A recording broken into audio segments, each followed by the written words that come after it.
He is ordinary like you and me, but he doesn't have strong ideas about politics and morality, but selling his goods. He's a street vendor. He tries to show that actually people's worries are not about politics or even religion. They mine to make ends meet, to marry a nice girl, and so forth and so on. And yet Turkey really is living through a pretty perilous time at the moment, isn't it? Yes. And the government perhaps is not doing its utmost to try and diffuse this problem. I don't know whether the government is doing that, but these are problems that surfaced, that never solved. And at least Turkish liberals and intellectuals should demand that the Turkish government and army stop the war.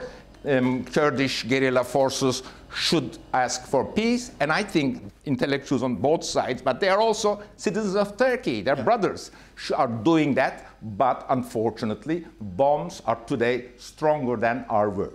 I mean, when you look at Turkey's development over recent years, it was certainly seen until recently as a resounding success story. Although our main character, Mevlut, has not borne the fruits of that as much as perhaps some people would like.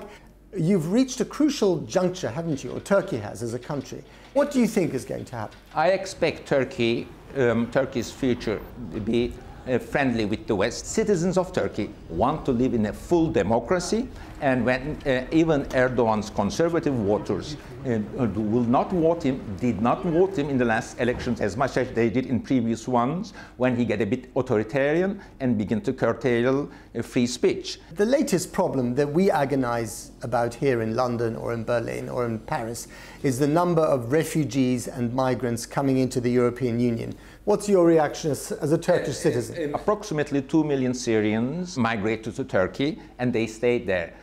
Now that Germany is promising to take 800,000 in a year, I'm very happy to hear that. Europe is not only based on liberté, égalité.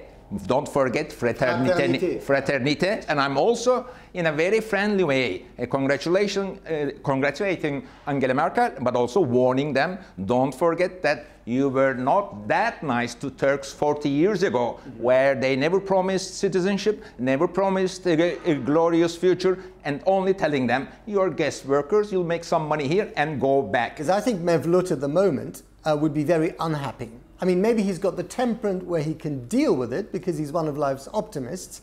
But looking around him, seeing the polarization of society, seeing too much anger and loathing, fear and loathing would upset him. Mevlut would have been definitely upset by all these events, bombs exploding, political upheavals, anxiety about future as we witness it today. And he would be also worried about people first begin to buy less in that situation.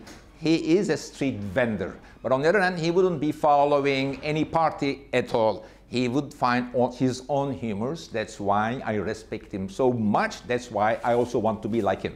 He is the perfect floating middle voter. So, thank you very much. That was great.